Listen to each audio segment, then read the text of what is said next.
champion. I'm a killer, I'm a savage, been that way since the beginning. Me and Twizzy really spitters, why the hell is y'all pretending? We just youngins on the loose, ain't no need for apprehending. And we never second guessed it, cause we always had a vision. I'm a beast, I'm a dog, tell me what's the plan of action? When I tell you that I want it, pull them out like Janet Jackson. Put your name on the boat, but you know I'm still a captain. When the liquor's in my system, baby, anything can happen. Got the west side of this, girl, I stress out for this.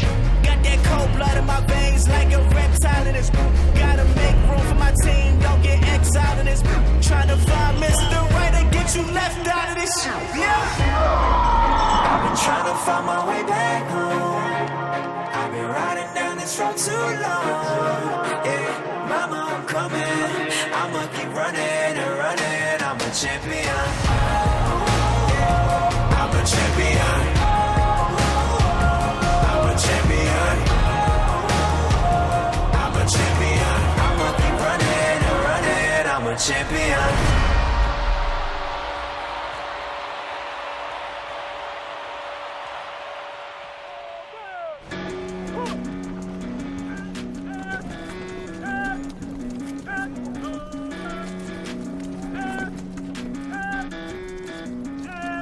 So he stabs, I step in the same way. Now my hand slides down, and where are we at? I've been teaching fighting techniques to government agencies for more than 15 years, including the US Marines, US Marshals, US SWAT teams, and US Navy SEALs. He's gonna stab me. I go here, and then I go here, and then I could go here or here. Nearly all the techniques I teach are banned in the sport of mixed martial arts. I can control the direction of the muzzle, you guys see that? These are some of the most effective and damaging moves you could use in a real-life situation, be it in self-defense, If I'm here, on the street, then I knee. or in war. Straight into the trachea. Now you're gonna knee, step back, and then rip. And the gun comes out. Good. This is life or death for these guys, and I'm honored to share this knowledge. Let's see your muscles, James. Let's see your muscles. Oh, yes. Go on, do it again and again. That's right. That's it. Power. James, he was a very lively child, quite hard to control. His teacher said to us, I'm finding it difficult to cope with him because he is so not aggressive, he is so... Lively, really. Lively, yes, I think that's probably the better word. So I took him to one of the training sessions of Kyokushinkai, which is a very hard style of karate. It's a bit more controlled and structured. It calmed him down. From then on, he took the karate to heart. Bruce Lee was his hero as a child, and he had big posters in his bedroom. Like a lot of boys, I dreamed about becoming a kung fu master who could fight off bad guys in any situation. But when I was a teenager, I got attacked on the street and beaten up, coming face to face with the reality that all those choreographed karate routines I'd spent years practicing were completely useless. Then I found out that the same thing happened to Bruce Lee when he was my age, launching him on a quest, the search for truth in combat. Lee went on to study a wide range of martial arts, taking only the best parts of each discipline. His philosophy was simple: research your own experience, absorb what is useful, reject what is useless, and what is specifically your own. Armed with this philosophy, I vowed to follow in Lee's footsteps. 15 years and 5 black belts later, I was given the opportunity to put my training to the test. Good combination by Wilkes. Johnson trying to fight back, though. Nice knees by Wilkes. Johnson is in trouble. Attacking. One hook in, and he's got the choke. He's got one arm across. Gets up and around now. He's going to tap. Unbelievable. Wilkes is the ultimate fighter. Seconds to go. Outstanding performance by James Wilkes.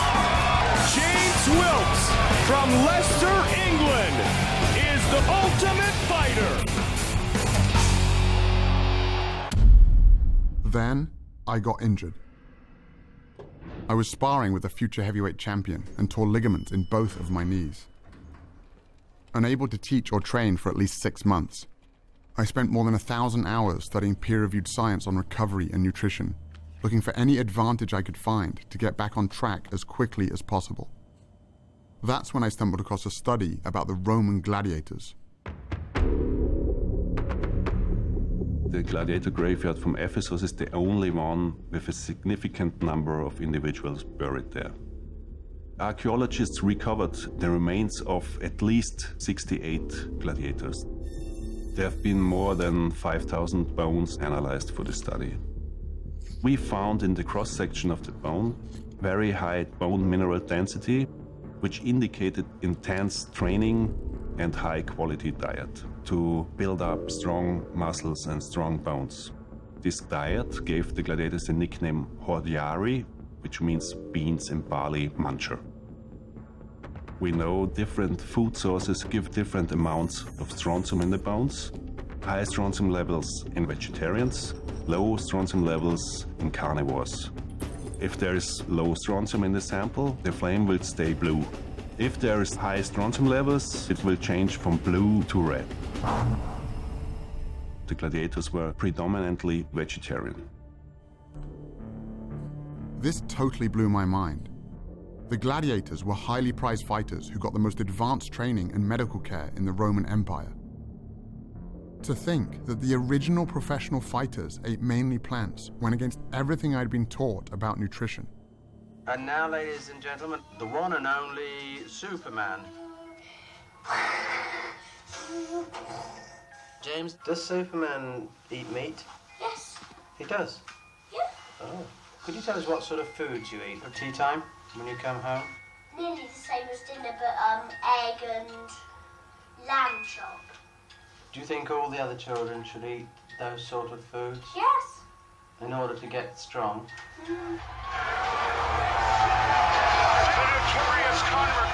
Even in the UFC, this idea that meat makes you tough had become a focal point for one of the most anticipated fights in the history of the sport, between Conor McGregor, the world champion in 2 different weight classes, and Nate Diaz, who accepted the fight with only 11 days' notice after McGregor's original opponent pulled out. McGregor was a big meat eater. It's steaks every day for me. Steaks for breakfast, steaks for lunch, steaks for brunch, grass-fed, massaged, beef, all day long. Diaz was on a plant-based diet. Eat your vegetables. And McGregor had a field day with it. This man, let's see, can he fight? I'm a lion in there. Your little gazelle friends are going to be staring through the cage, looking at your carcass getting eaten alive. McGregor was feeding off a stereotype that was pretty much universal. You eat like a vegetarian. I was curious to find out if there were any other elite athletes following a plant-based diet. The first I found was Scott Jurek, one of the greatest ultra runners of all time. Scott built his career running extreme distances over brutal terrain, conquering the sport's most prestigious races, including the Badwater Ultramarathon, 135 miles through California's Death Valley, with temperatures reaching 130 degrees. I was training for the Western States 100-mile race, which is like the Super Bowl of ultramarathon racing. And that's when I was transitioning to a plant-based diet. I remember doubting myself, even up to a week before the race, like maybe I should have eaten meat. But I led that race from start to finish and won it for 7 years in a row. And there was no question that the plant-based diet was fueling my victories. When I met Scott, he was gearing up for the greatest challenge of his career. Invite me over. When I'm moving, I'm definitely going to be eating. Having already mastered single-day endurance events, Scott was now trying to become the fastest person ever to run the entire Appalachian Trail, a distance of 2,200 miles. My goal is to break the record. 46 days, 11 hours. Let's go to Maine. 2 marathons a day over technical terrain. Average of 11,000 feet of climbing and 11,000 feet of descent every day, back to back to back to back. It's completely beyond anything we've done before. As Scott hit the trail, I was confused about how his meat-free diet could possibly give him enough energy. So I reached out to Dr. James Loomis, a team physician who was part of 2 championships, a World Series and a Super Bowl. What I found in the locker room was some pretty outdated ideas about nutrition. You would go to a pre-game dinner with the football team and you would see this spread. There would be steak and chicken, very much protein-oriented, because their perception was that the protein is what sustains their energy. But in fact, that's not the case. The actual energy for exercise comes mainly from carbohydrates in the form of glycogen that we store in our muscles. And when we sacrifice those carbohydrate calories for protein calories in our diet, what ends up happening is you will develop really chronic carbohydrate or glycogen depletion. And what does that lead to? Well, it leads to chronic fatigue and loss of stamina. I wanted to know how this whole meat gives you energy thing got started, and traced it back to the 1800s when a famous German chemist hypothesized that muscular energy came from animal protein and that vegetarians were incapable of prolonged exercise. Liebig's beliefs were so widely accepted that they even inspired the USDA's first protein recommendations.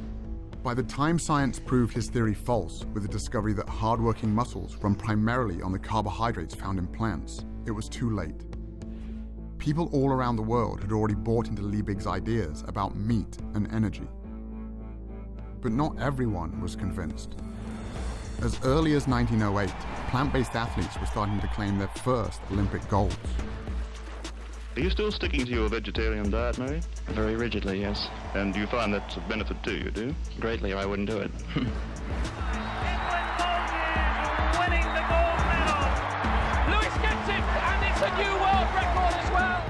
I changed my diet to a vegan diet, and I set all of my personal bests at 30 years old. The oldest man ever to win a world or Olympic medal. And there were current Olympians too.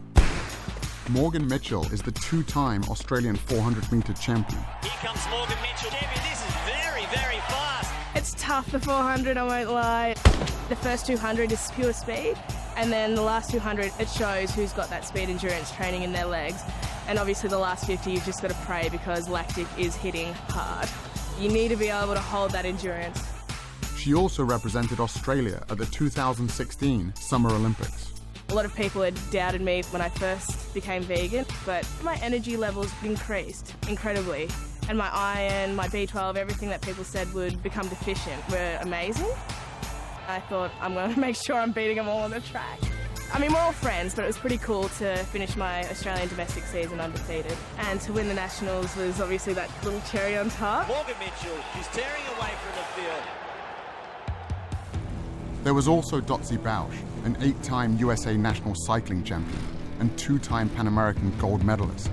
My event in track cycling requires a massive amount of explosive power. Let's go, ladies. Go, go, go. First of all, we have to get off the line, and we're starting from a dead start with one gear. We have to be able to move that mass, that weight, off the line and get it up to speed within 3/4 of the length of the track.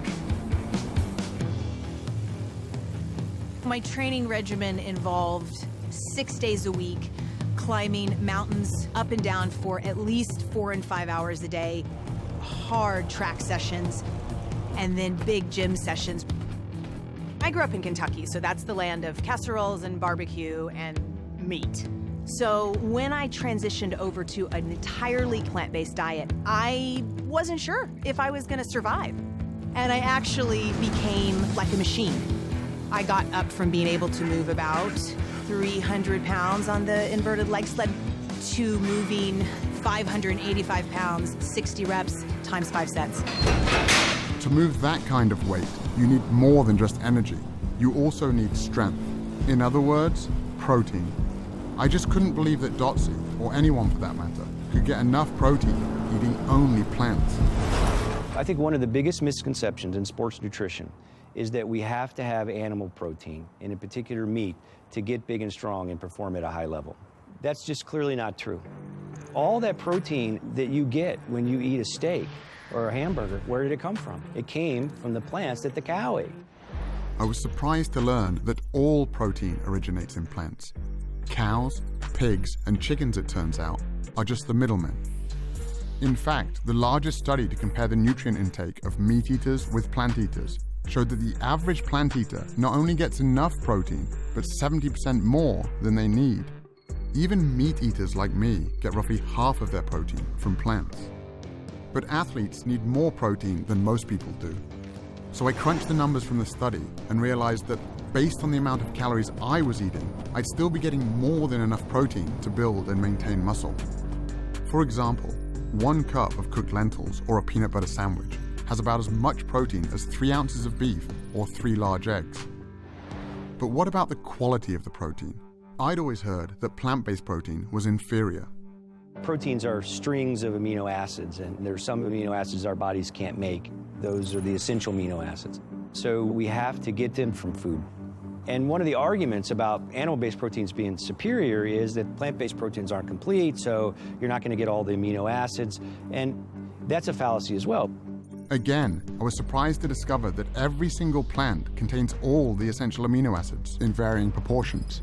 And when it comes to gaining strength and muscle mass, research comparing plant and animal protein has shown that as long as the proper amount of amino acids are consumed, the source is irrelevant.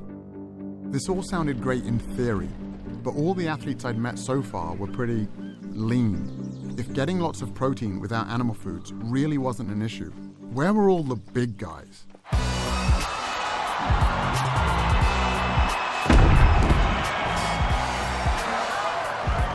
Kendrick Farris was the only male weightlifter to represent the United States at the 2012 and 2016 Olympic Games.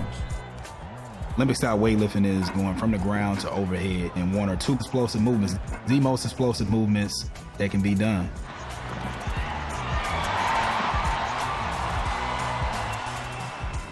When I made the switch to a plant-based diet, people, they were like, I don't know how you're gonna lift that much weight and you're not gonna be eating anything, you're gonna eat grass, like how are you gonna be strong? I qualified for my 3rd Olympic team, you know what I'm saying? I broke 2 American records. I won the Pan Am Games. I was like, man, like I think I should have done this a long while ago. Like, why didn't I research this before? And Kendrick wasn't alone. 5,000 miles away, I found another strength athlete named Patrick Baboumian. Long bandits!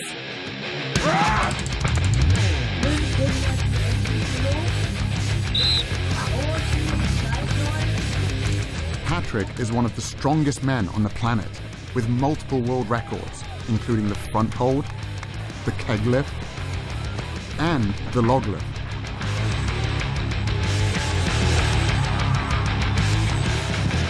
How could one of the world's strongest men be so powerful, eating only plants? No meat, no milk, no eggs. Most of the training I do at home because it's just more practical. Someone asked me, how could you get as strong as an ox without eating any meat? And my answer was, have you ever seen an ox eating meat? I stopped eating meat in 2005. Up to that time, I was 105 kilo. And now I'm 130 kilos. Also at the same time, I set like 4 world records. So when I stopped eating meat, I got stronger and bigger. Okay, so I just go under here. Okay, yeah. Really take care of, your back should really be straight.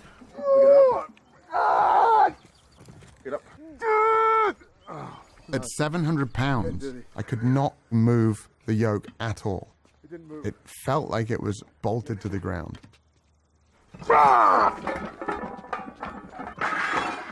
And that was just his warm-up weight. It's hard to fathom how strong Patrick really is. It's almost superhuman.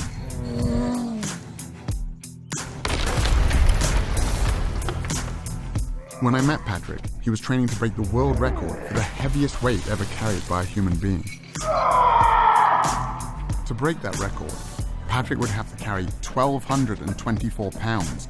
That's the weight of a horse, a distance of 33 feet. The thing with the yoke is, if you really, really go insane with the weight, when you do a step and all the weight is on one leg, it sometimes feels like your bones could just break. It's probably one of the most terrifying things that we do at strongman events.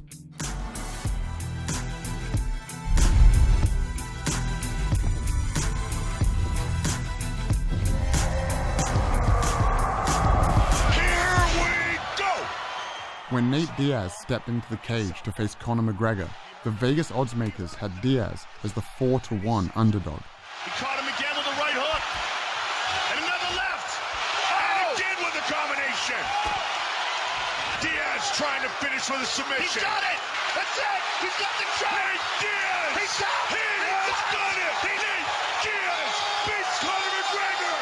Oh, my goodness. Nate Diaz, you just shook up the world. How's that feel? Hey, I'm not surprised, motherfuckers. It's a bitter pill to swallow. It was simply a battle of energy in there, and he got the better of that. So 9 days out from the fight, I started eating 2 steaks a day, and it just came back to bite me on the ass, you know? This was the greatest upset in UFC history, and it turned out Nate wasn't the only plant-based fighter out there. I stopped eating meat probably like around the end of 2012. I grew up not even knowing about half of these other vegetables. Asparagus to me just came out like 5 years ago. You know what I'm saying? It's just like, as a kid, it was like, asparagus, we never see that. I'm like, what's that? Bryant Jennings is a heavyweight title contender, best known for going the distance with Vladimir Klitschko, one of the greatest boxing champions of all time. My early years growing up in Philly, the only thing we knew was spinach in a can, collard greens, and Popeyes, KFC, everybody frying chicken. Most people say, oh, where did you get your protein? As if everybody that's in KFC is looking at the back of a bucket, like, yeah, how much protein is, y'all don't know. So y'all really don't know what y'all eating. I'd never really thought about it like that before. What else was in the food I was eating? An experiment to help answer that question was being conducted by Dr. Robert Vogel, co-chair of the NFL's subcommittee on cardiovascular health. What you eat immediately before an athletic endeavor really can have major impact on how you perform. There's a direct correlation between a meal and endothelial function. The endothelium is the lining of blood vessels. It regulates blood flow throughout the body. It knows that a particular muscle group or organ needs more blood flow, and it dilates, it opens up. When the endothelium is impaired, it cannot open up. It cannot allow blood flow to increase as much, and therefore impairs athletic performance. The test subjects were 3 football players from the Miami Dolphins, defensive back Michael Thomas, and wide receivers Griff Whalen and Kenny Stills. For the touchdown, Kenny Stills. Today, we're going to be feeding them 3 burrito breakfasts with a lot of protein. 2 of them have sources of animal-based protein and fat. One is from beef, one is from chicken. Third is a plant-based burrito, which has beans in it. So the protein and the fat came from a plant-based source. Tomorrow, we're going to feed them all bean burritos. We're looking at the impact of eating a different meal on the same people. All right, here's the beef. Thank you. Chicken here, and I have a plant-based one here as well. Thank you. Griff has been plant-based for 4 years, so he got bean burritos on both days. On away games, we always eat fried chicken. We eat Popeyes. I love fried chicken. I love Popeyes, and I'm gonna eat Popeyes every time. 2 hours after each meal, the players had their blood drawn and put into a centrifuge. The red blood cells sink to the bottom. An amber-colored fluid called plasma rises to the top. If the plasma is see-through, it means there's not much fat in the blood, and the endothelium is likely functioning well. Michael, today's blood and yesterday's blood. This is a plant burrito. This is a meat burrito. Look at the difference it makes in what circulates in your bloodstream. Cloudy? Cloudy. And that's on top is the fat circulating in your blood from the meat burrito. Gotcha. Griff, you're the vegan. Here's your blood from today and your blood from yesterday. Nice and clear, both of them. So the fat from the avocado doesn't have that kind of effect? That's right. Kenny, you're the fried chicken guy. You want to see your chicken? There it is. Yeah, it's pretty gross to see. Sources of animal-based protein and fat have a tremendous impact on endothelial function. That lasts for 6 or 7 hours after you eat. So if you have bacon and eggs for breakfast, or a hamburger for lunch, and a steak for dinner, this is going on all day long. Your blood is always cloudy, and the ability to operate at your best is always impaired. Damn. I guess I won't be eating my fried chicken no more. Dr. Vogel's experiment was backed up by numerous studies measuring how a single animal-based meal can impair blood flow. I also found a large body of research showing that plants have the opposite effect, improving endothelial function and increasing blood flow. Controlled studies show that simply drinking beet juice before training allows subjects to cycle 22% longer and bench press 19% more total weight. I've seen races where it has come down to the 1,000th of a second. Sometimes you have to do things that you know your competitors aren't doing, getting every single advantage you can. Knowing I could get enough energy and protein was one thing, but seeing what a single animal-based meal could do to an athlete's blood sealed the deal. It was time to give this plant-based thing a try, but there was only one meat-free meal I could think of. Hi, what can I get for you today? Could I get 2 bean burritos, please? Bean or beef? Bean. All right, I'll be. Thank you. You're welcome. When I went plant-based, I thought that it would be a longer transition, but I just immediately started feeling like I could go kick ass and not need the recovery in between. It was mind-blowing to my teammates. They were tired of me saying, like, let's go again and again.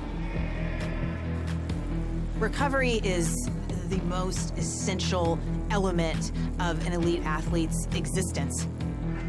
It's damage, repair, and you do that over and over again. Because if you can do more work and more repair, you're gonna be the better athlete. Dotsie was right. Bouncing back quickly between workouts is a huge advantage for any athlete. But the idea that food could be the secret weapon, I had to find out more.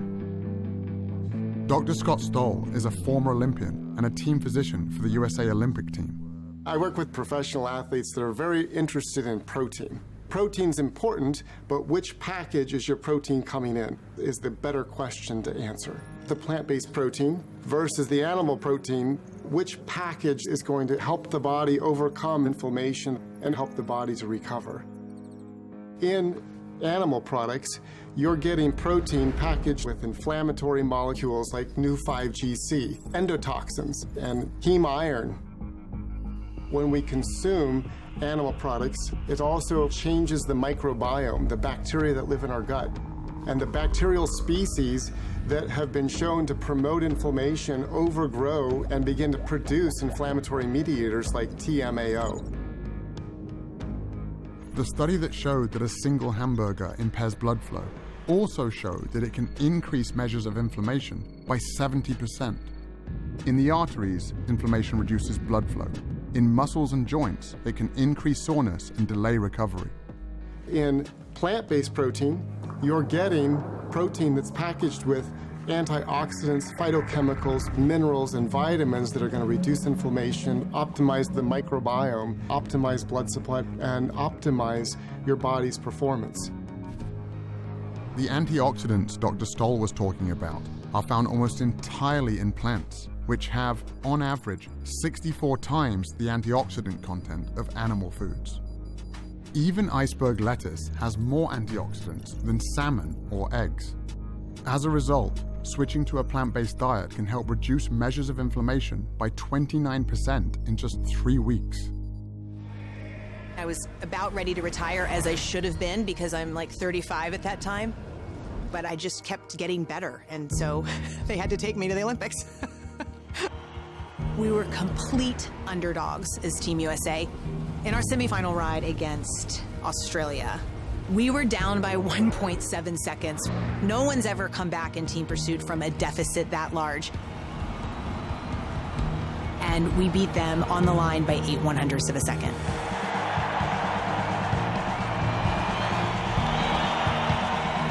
I was 39 and a half years old when I stood on the Olympic podium. I'm still the oldest person, male or female, to even go to the Olympic Games in my event. My diet was the most powerful aspect to me being able to perform and produce for the U.S. team at the Olympic Games.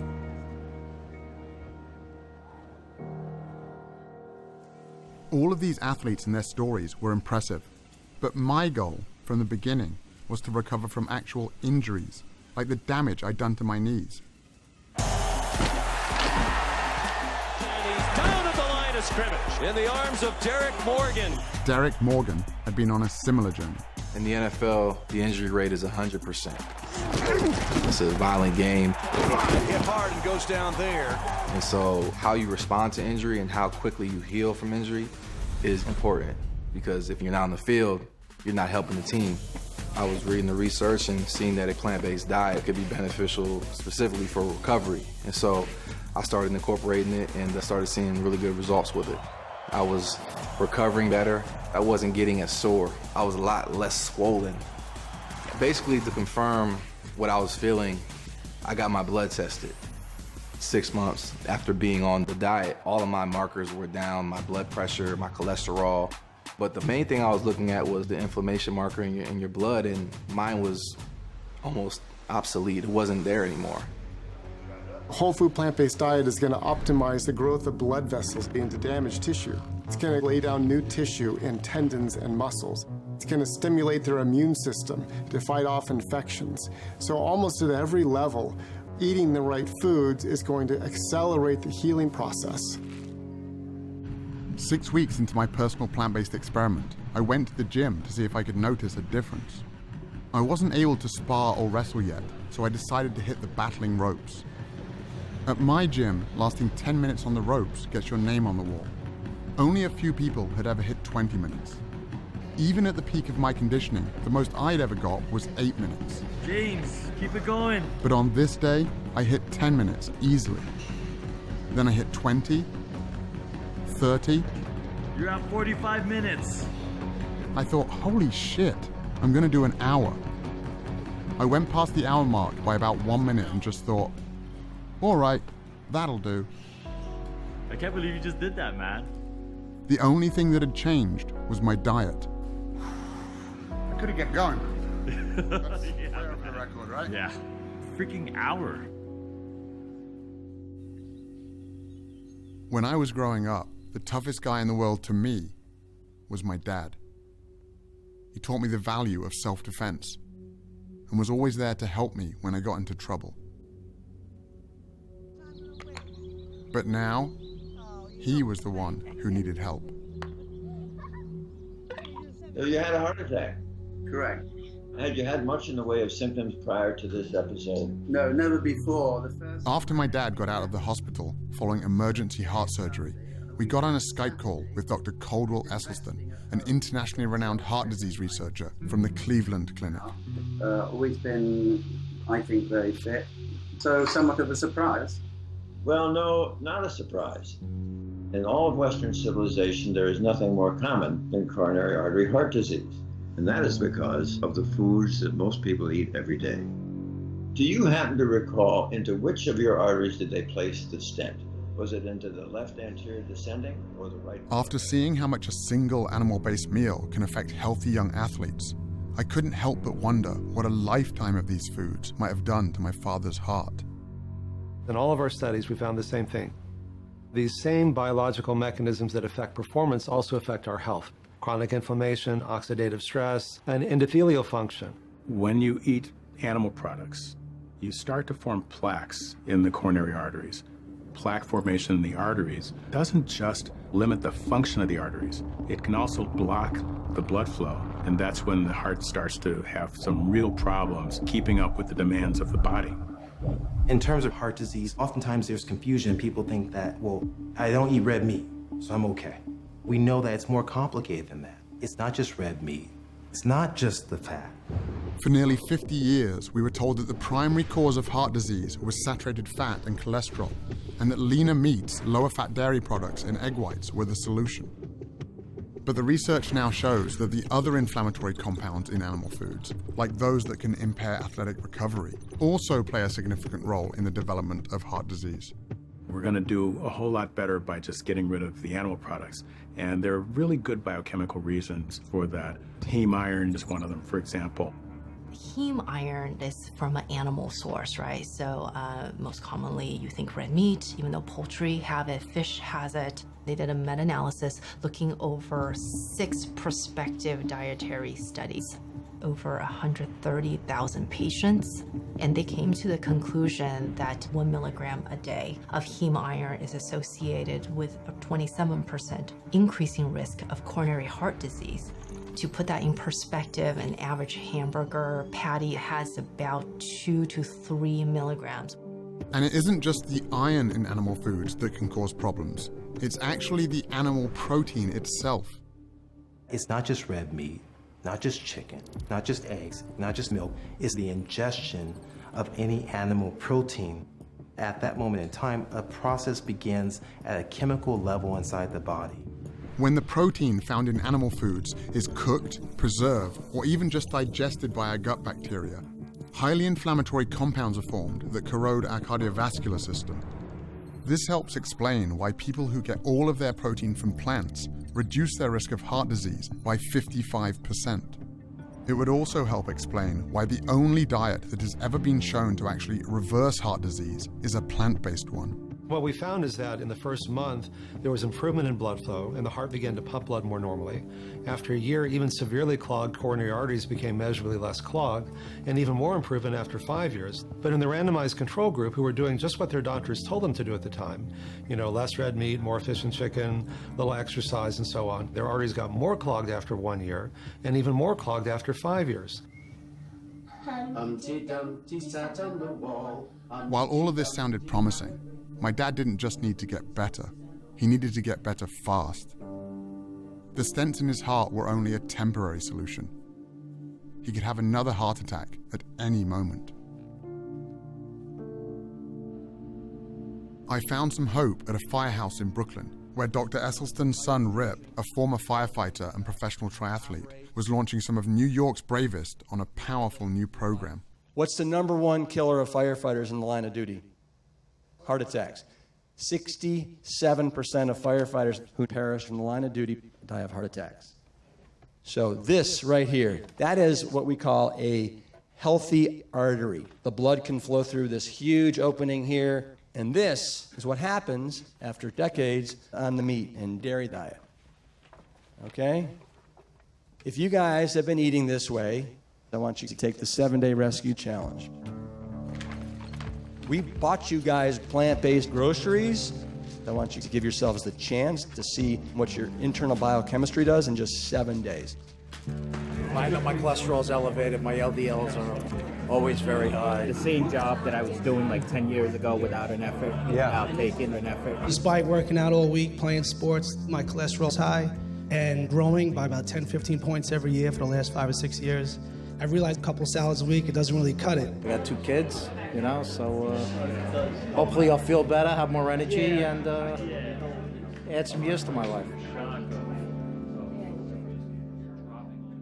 I went to see if I could get my dad to make these same changes to his diet as soon as possible. Well, what are you suggesting? Well, let's do the shopping. Tomatoes, cucumber, we have hummus dips. But my dad can be a little stubborn, Soya yogurt, and that's about it, I think. so I wasn't feeling that hopeful. We'll just drink tea. I come from a town called Melton Mowbray, known in England as the rural capital of food. It's the home of Stilton cheese and the world-famous Melton Mowbray pork pie.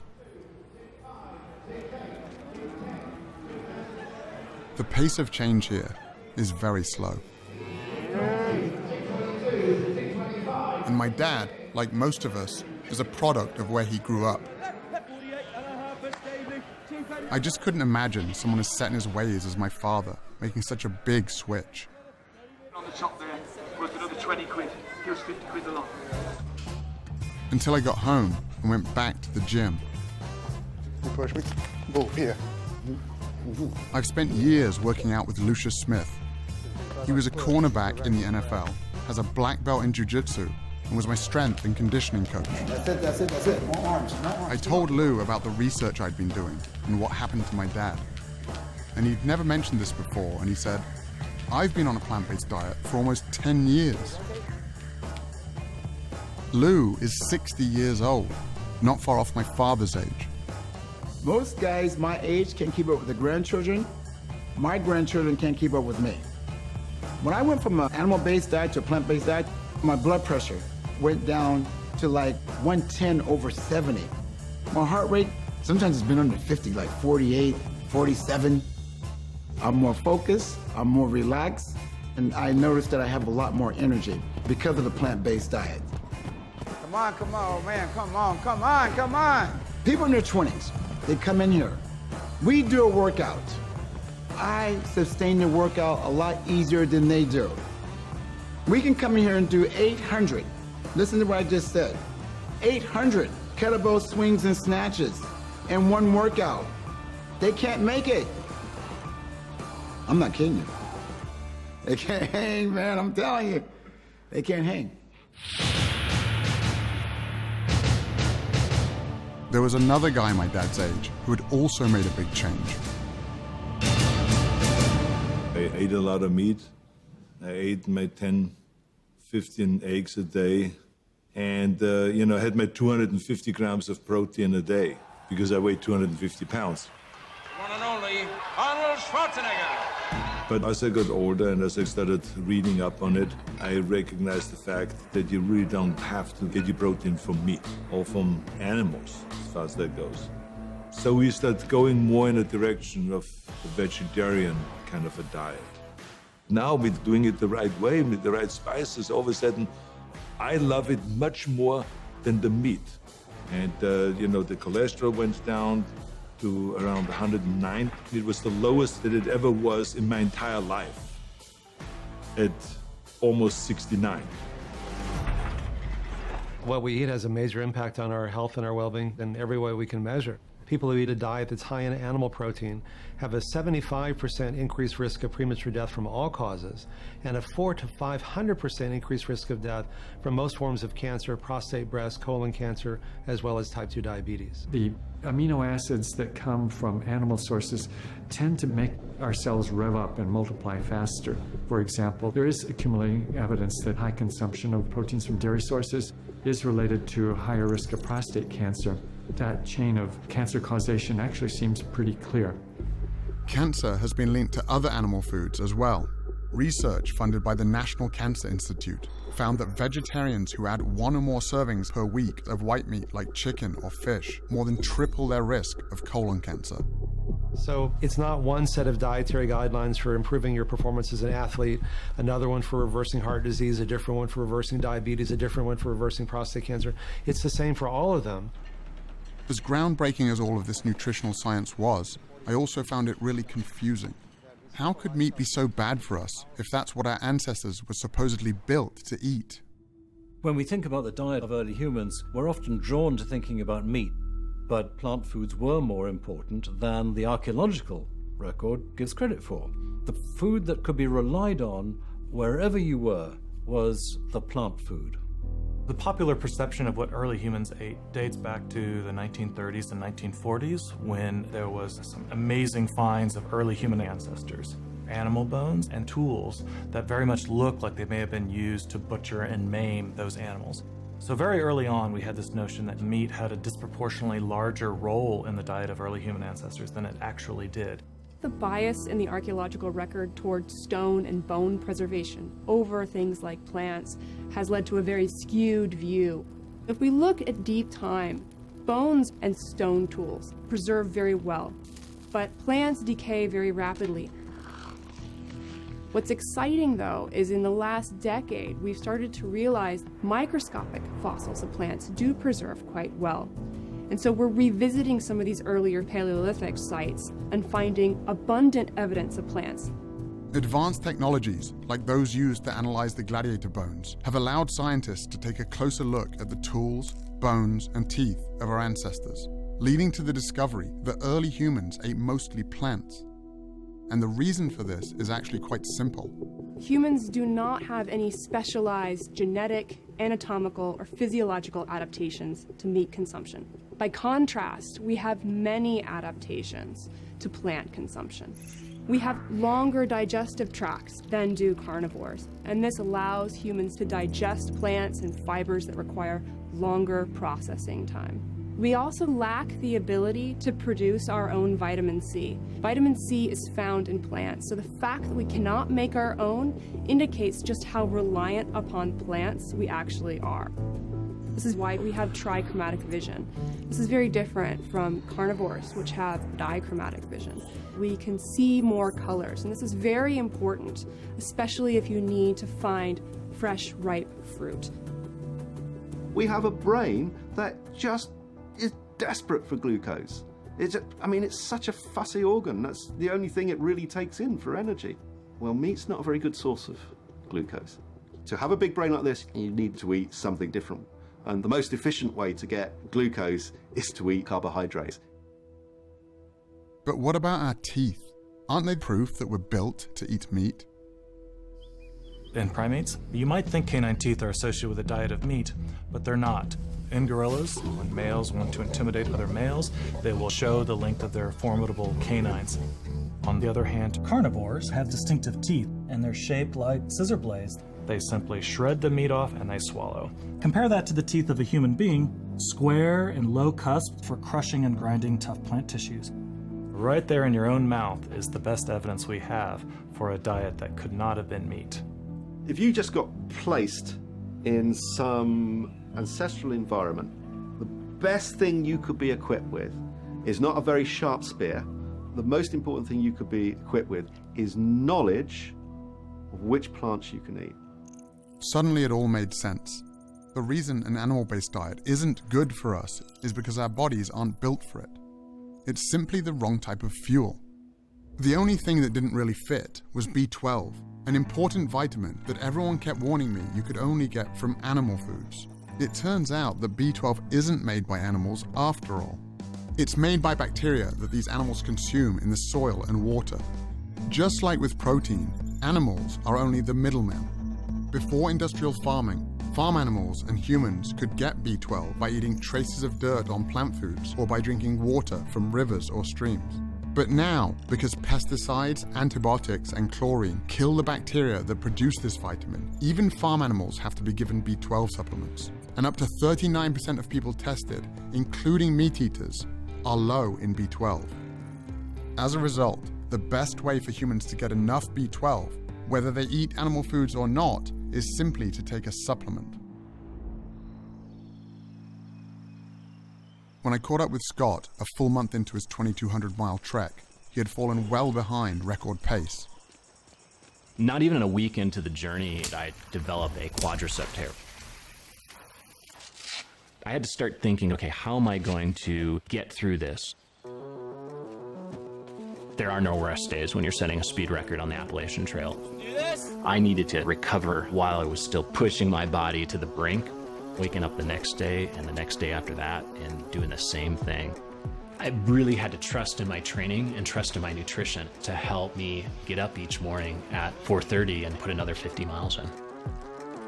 With only 12 days left to break the record, Scott still had 550 miles left to go. They were experiencing record rainfall in Vermont when I went through, and there's just no way that I could be prepared for it. I was trying to make up all the ground that I'd lost with the injury, trying to get back on record pace, getting 2 to 3 hours of sleep or less, night after night after night, going over some of the most remote stretches. I put in 26 hours straight. But the Appalachian Trail keeps throwing more and more mountains at you. It never really lets up. And by the time I actually got to New Hampshire, the White Mountains just obliterated me.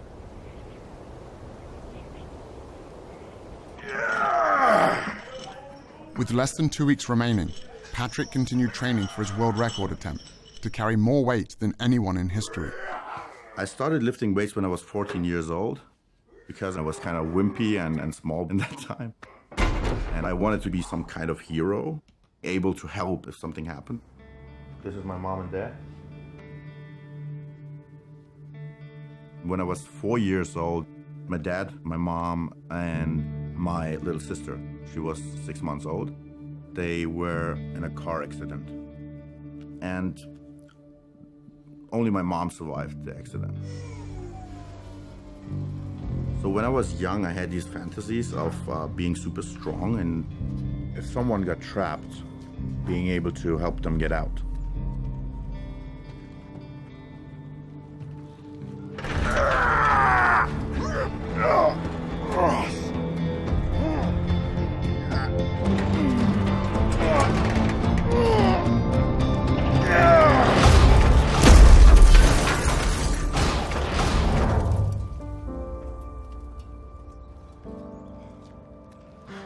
For any guy watching that day, it wasn't just a car Patrick had crushed. It was a myth they'd been fed their entire lives. Steak. That's what a man eats. Made from stuff guys need. Eat like a man, man. There's no one that can relate to that better than I do because I've lived in that world. Steak is for man. Go meat! They showed us commercials, burgers, George Foreman with the grill. Yeah. And the big sandwiches and all that stuff. Eat like a man and be full like a man. This is great, great marketing by the meat industry. Serious man food. Selling that idea that real men eat meat. You look like more of a man with a quarter-pounder in your hand. But you got to understand, that's marketing. That's not based on reality. Okay, I'm going to take you down to the exam room. When I think of a manly man, I think of somebody who has strength, endurance, sexual prowess, and fertility. And in fact, what the scientific studies are showing is that the more meat men eat, the more quickly they lose their manly manhood. The blood test with the Miami Dolphins measured how a single meal could affect blood flow throughout the entire body. I asked Dr. Spitz if he could conduct an experiment with 3 collegiate athletes, but this time on a more specific part of the male anatomy. So, here's a model of a penis. Dr. Spitz is the lead delegate of urology for the American Medical Association. When it comes to the penis, he literally wrote the book. Now, you're going to be putting this device on yourself. One ring goes on the base of the penis, and the other ring goes on at the tip of the penis, just behind the head of the penis, but knows how tight to squeeze to know when an erection is starting, because when it squeezes, it'll determine, oh, it's now of a larger circumference, something's happening. What we're going to look at is what effect the meal you have has on your erections that night. And you're going to be eating 2 different kinds of meals. For this study, on the first night, we gave the guys burritos that had meat, beef, chicken, pork, but really high-quality meats, grass-fed, organic. On the second night, we gave them very similar burritos, but we swapped out the animal portions for plant-based protein. It's really good. I thought this was gonna be nasty, I'm not gonna lie. I didn't think we were gonna eat a burrito, I thought we were gonna get a salad.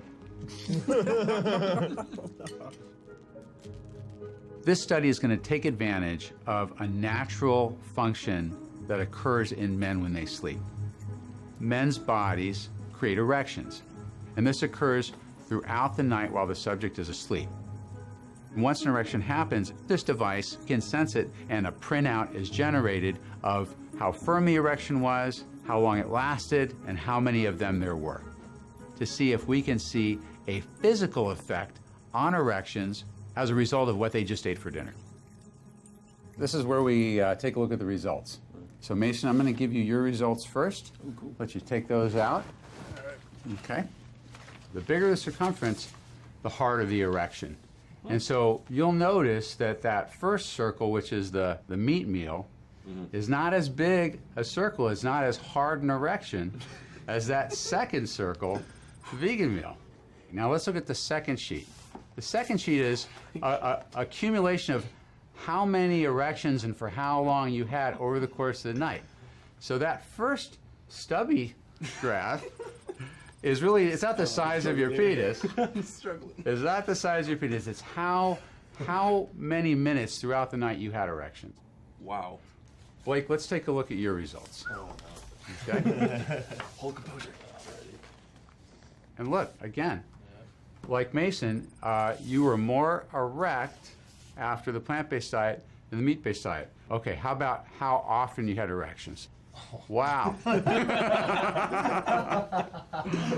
That's almost a 500% difference. Dang, man. That's crazy. Blake, you ready for yours? All right, here you go. You had about a 13% change in the hardness of your erections. Okay, let's look at how many or how long you had erections for. Bro. Show it, dang it. Yeah, don't hold out. Oh. Bro, that's an hour, bro. So you guys all had a very similar response to the meat meal versus the plant meal. That's crazy. Yeah, growing up, if I saw some big dude at a restaurant eating a big old steak, and so I'm like, oh, I need to be like that. And then like I see like a guy ordering a salad off the menu, I'm like, he's soft, right? Yeah, I'm like, oh, that guy, Yeah, what is he's he doing? soft. But really, at the end of the night, the guy eating the big steak is soft, and then the other guy is a heart.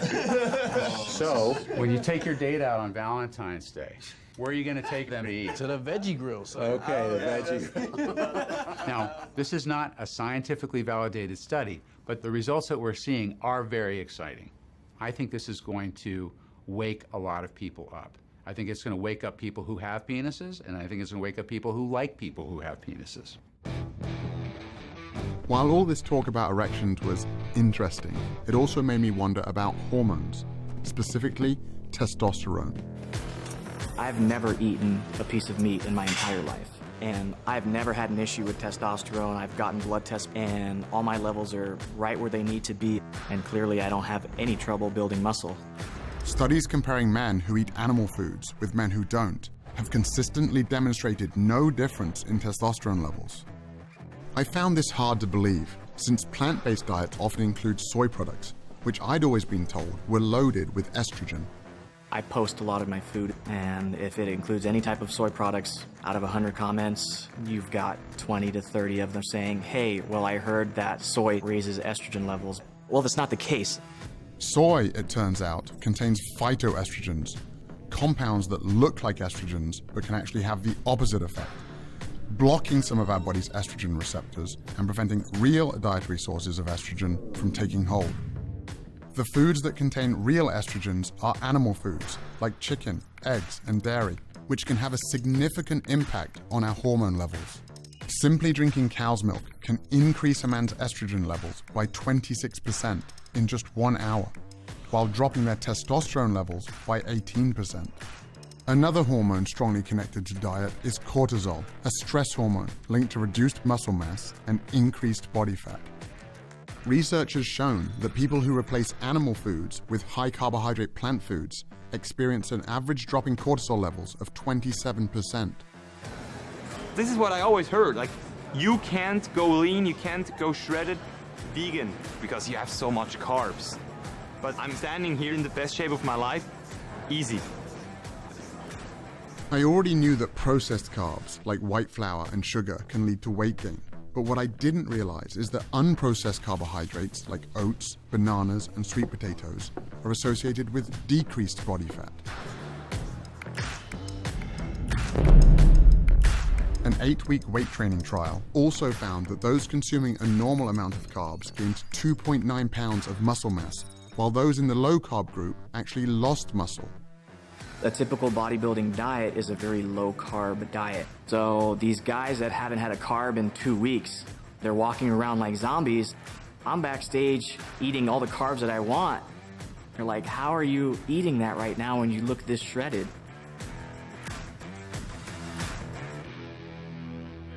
Back in Nashville, Derek introduced me to his wife Charity, a professional chef who had helped inspire a big transformation. Nice to meet you. When I started cooking plant-based, whatever I made for dinner, I made a bunch of it and would send it over to the facility for Derek to eat for lunch because I knew he had no options other than a side salad. You've seen Derek. Do you think a side salad is going to fill him up? You know, I love to eat.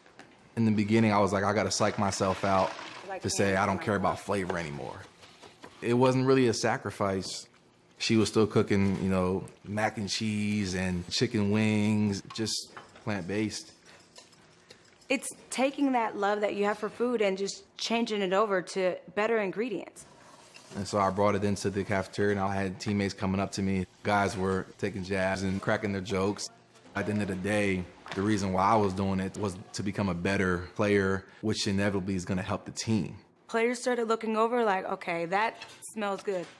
They were like, whatever you send Derek, send me. And I was like, all right, good. It started with 5 guys, and now middle of season, 13 players.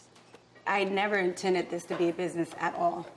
But the last 15 years, we haven't been to the playoffs. So I'm gonna do anything that I could do to help this team. There she go. How you doing? How you doing? Hopefully you're hungry. Oh, definitely. Sundays are good. After the game, me and the guys are always looking forward to mealtime. How you doing? You come with an empty stomach? It's a good time in this kitchen. These are plant-based burgers, grill up, smell, taste like beef. And I'm making truffle mac and cheese, buffalo wings, kale, Caesar salad, crispy Brussels sprouts with a smoked sauce reduction. And we'll finish off with the peanut butter cheesecake. Oh, yeah. Oh, wow. Yeah. Thank you, Dad. So you guys were eating Charity's meal plan that she saw. And before, what was your perception? Well, I actually talked bad about y'all for like a couple weeks. Did you think you needed meat to be like strong? Right. That's exactly what I thought. I told him I feel like my whole childhood life was a lie. I definitely thought I was gonna miss it. And honestly, I haven't even thought about it again. But I felt more energized, feel stronger. It was pretty dope. And what about the taste? Tastes really good. The meals were always looking good, and I found myself sitting in a locker staring at what they eating. So, you know, I tried it, and honestly, I mean, I felt the difference, and, you know, I was able to just perform consistently. Yeah, you caught your first touchdown after you switched over, right?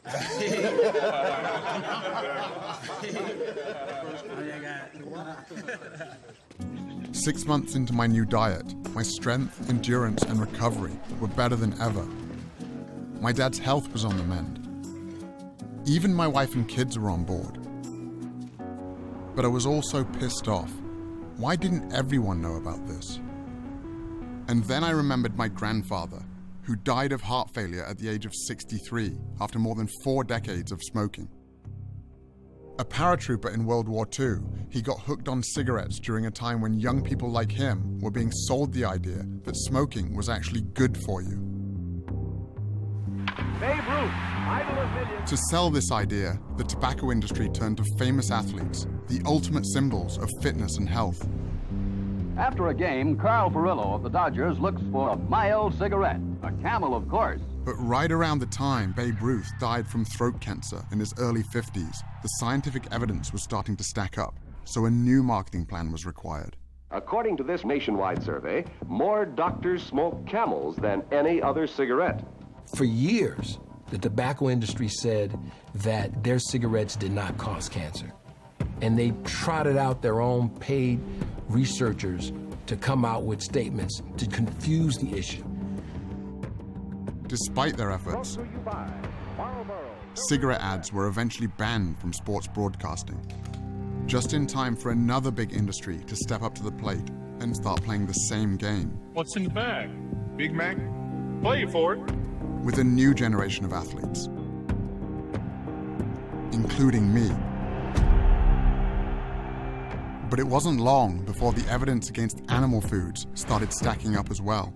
Now that playbook is being used by the food industry. She's from the National Cattlemen's Beef Association. They're going to hire their so-called experts. I'm first of all a registered dietitian and nutrition scientist, and I'm a mom. To create just enough confusion. Are you saying with processed meat that it is not, in your view, carcinogenic? I don't say that it supports a sufficient relationship. And they make it seem as though there's doubt about what we're talking about. This is not a link, a causal link between red and processed meat and any type of cancer. But would you recommend reducing meat intake? No, not at all. How on earth is the viewer supposed to make sense of all of this? With overwhelming scientific evidence connecting animal foods to many of the most common deadly diseases, I discovered that the meat, dairy, and egg industries have engaged in a covert response, funding studies that deny this evidence while burying their involvement in the fine print. One of the hired guns paid to conduct these studies is Exponent Incorporated, a company whose research was used by the tobacco industry to deny the connection between secondhand smoke and cancer. For more than 50 years, Exponent has generated studies that challenge the health risks of everything from asbestos, arsenic, and mercury to animal foods. The formula works beautifully for people selling food. It works beautifully for people selling drugs to treat the diseases that bad food causes. And it works beautifully for the media, which can give us a new story about diet every day. Here we go again. New guidelines are muddled and confusing, and not by accident. The eggs are in. So happy about the eggs. I know, I am happy about the eggs. Eating bacon is okay. Absolutely. Okay, butter. Butter is back.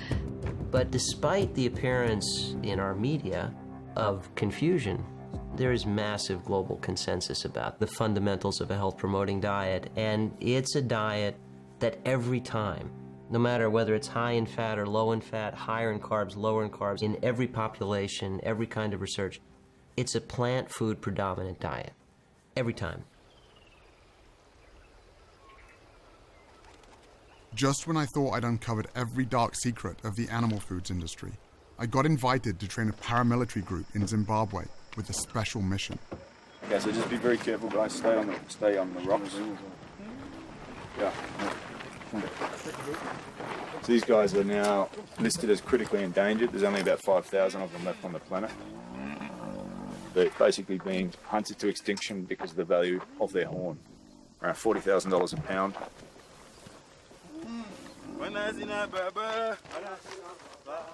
Damien Manda is a retired special operations sniper who completed 12 tours of duty in Iraq.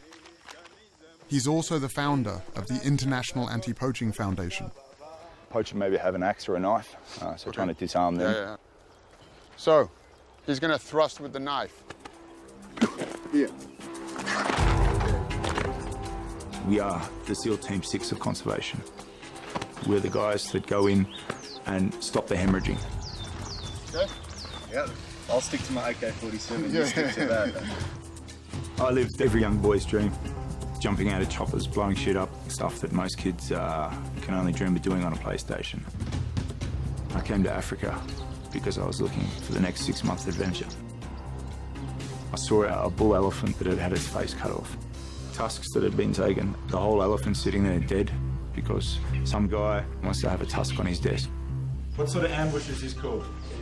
Linear ambush. I had money and I had skills that could help these rangers. Using the minimum amount of force required to get the job done. And I made the choice to dedicate my life to helping these guys protect these animals.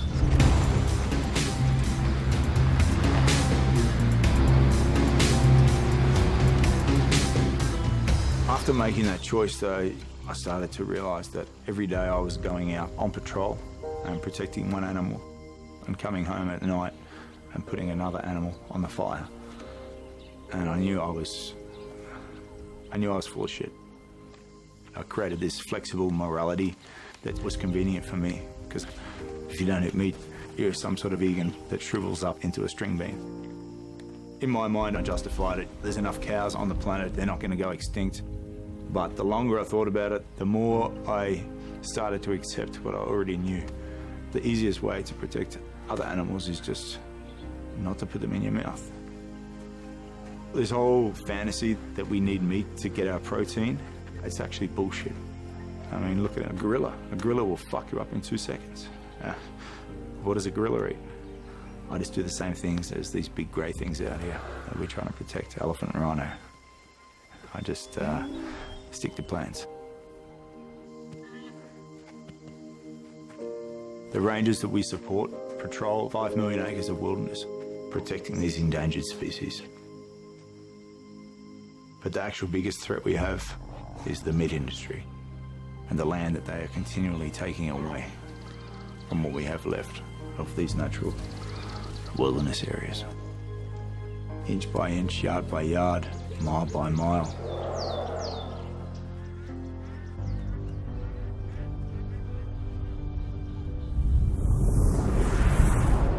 About 3/4 of all the agricultural land in the world is used for livestock production, and it imposes a huge cost on biodiversity.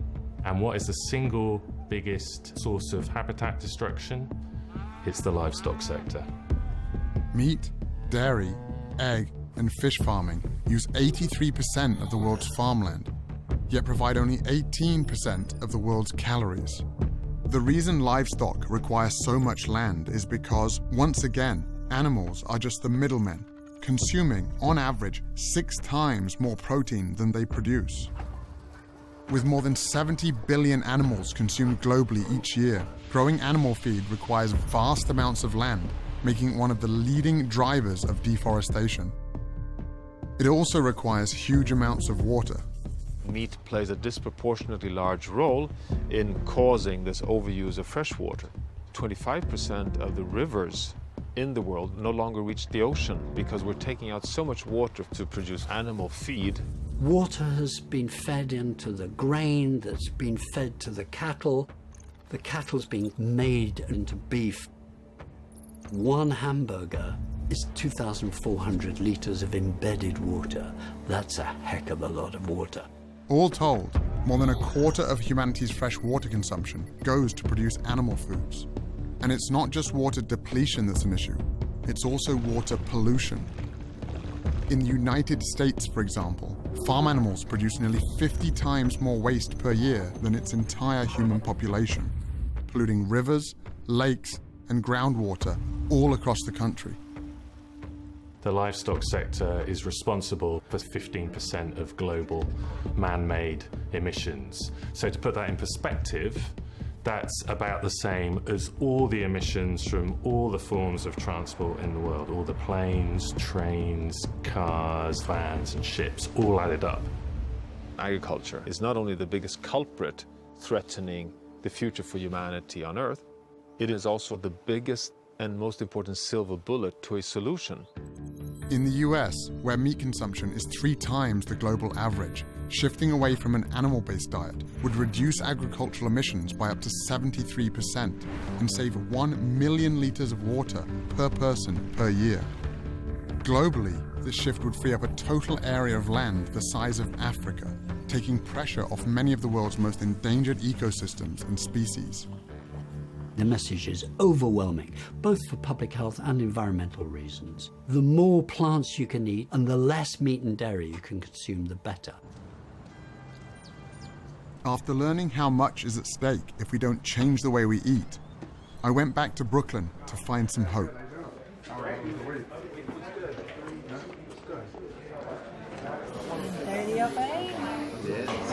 Did you do it right the whole 7 days? Yeah, the entire time. You did? Yeah. Good for you. After eating a meal, I didn't feel like, oh, I gotta go find a couch to sit on or lay down, like that. I actually felt energized and I could jump on the bicycle or go on the treadmill or something. Or fight a fire. So I was down 11. 11 pounds? Yeah. Your cholesterol was 262. Right. All right?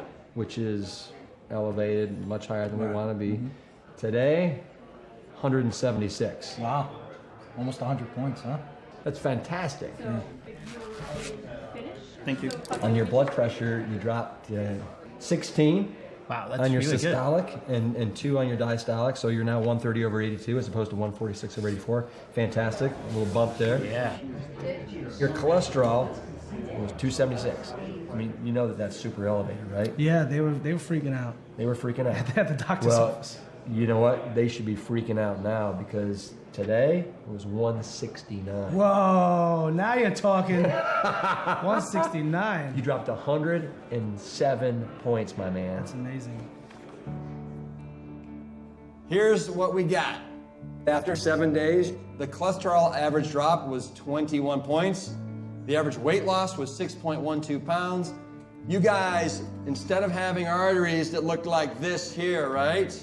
You guys are on the road to having arteries that look like this here. And we know that the #1 killer of in the line of duty firefighters is heart attacks. This is a food created disease. And you guys don't have to be another statistic.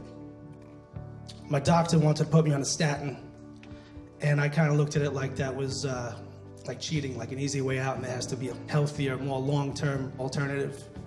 And then when this opportunity presented itself, I took it. When you eat a healthy, whole foods, plant-based diet, it changes the expression of your genes. It turns on the good genes, turns off the bad genes. Your genes are a predisposition, but your genes are not your fate.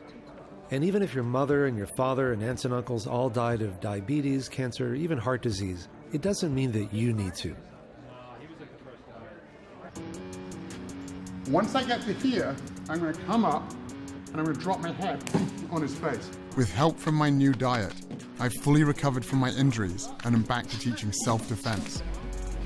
Or I can chop here and start down here. But with a critical new component, internal defense. You can get improved blood flow that allows more oxygen, more nutrients to the muscles. And it's not just the athletes. Armed with the truth in nutrition, I now have the tools to help protect more lives than ever before. It's good. Is it? Yeah.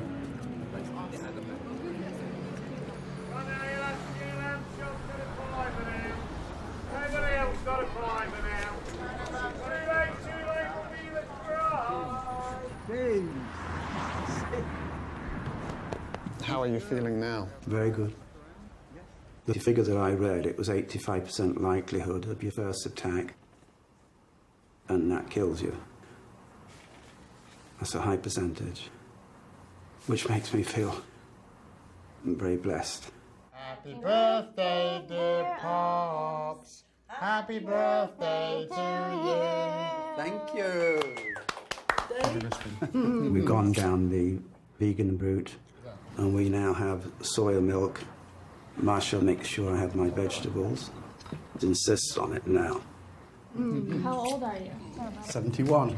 71. Glad to be here. What's up? What's good with you? Bruce Lee understood that the quest for truth is only useful if you're prepared to take action on what you find. It's best to lead by example.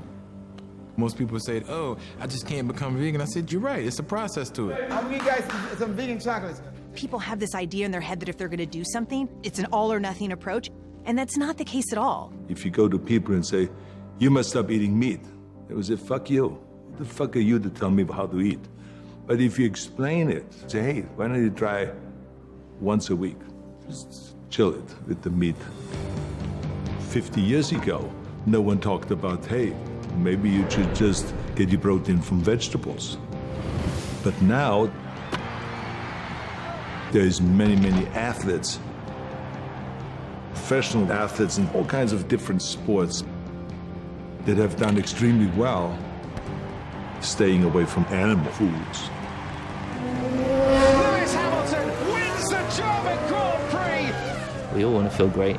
We all want to look great, have more energy. And the most important thing is about having the right fuel in your body. I can't remember feeling this great in my whole 32 years of my life. At the 20, cuts back to the 15, and Matthews goes! Opening play, touchdown for the Titans!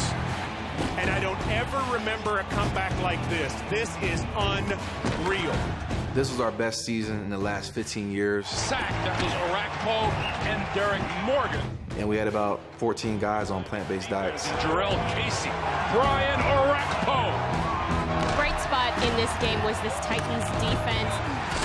Oh my goodness! Double-digit sacks for Derek Morgan. He had his best season of his career. Titans on their way to the playoffs. We did it, baby! And the playoff win on my birthday was probably the pinnacle of my career so far. Everybody's talked about the defensive line in this diet. It was the burritos. It was the breakfast burritos. That's what it was. That'll get you to the playoffs.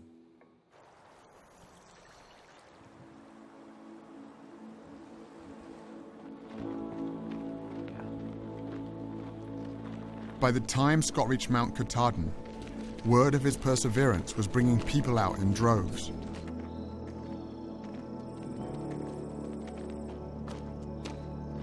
But after 46 days and nearly 2,200 miles, Scott had only a few hours left to break the record.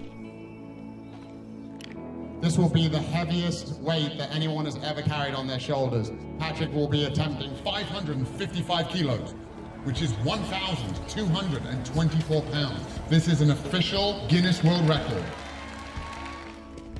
The potential of the human body is immense. You can come out of some of the deepest, darkest holes if you keep pressing forward. So I'm gonna do this.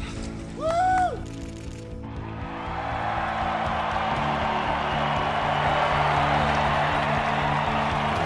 Here we go!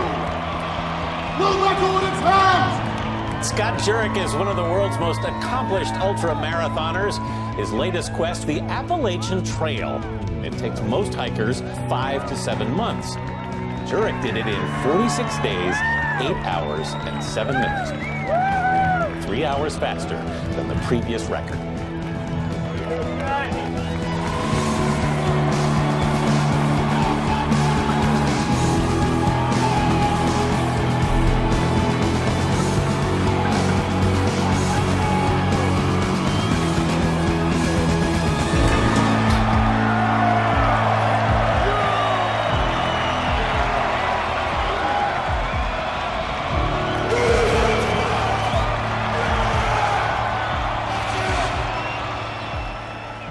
It's not about being the strongest and the biggest. It's really about what are you going to do with your strength and what are you going to do with the power that you have.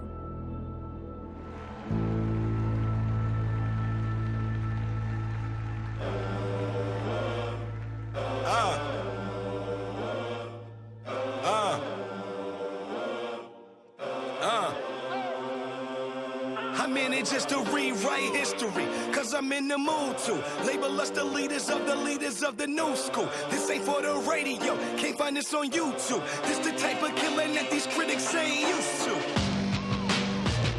Victorious,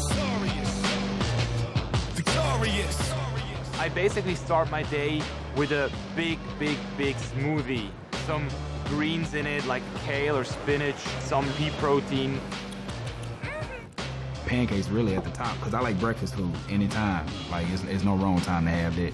I love my toast with peanut butter. Lunch, I would make a veggie burger. Avocado's a really big one for me. I'm addicted. A big salad with veggies, quinoa, rice. I call it the trough bowl. And then at dinner, anything from Japanese to Mexican. I love Indian food and also the Thai curry. Really, I like pizza. If I'm about to just chow down, like really get it, man, a lasagna. If you like chicken nuggets, okay, they have vegan nuggets. If you like meatballs, they got vegan meatballs. A lot of pizza, pasta, and burgers, sometimes even at the same time.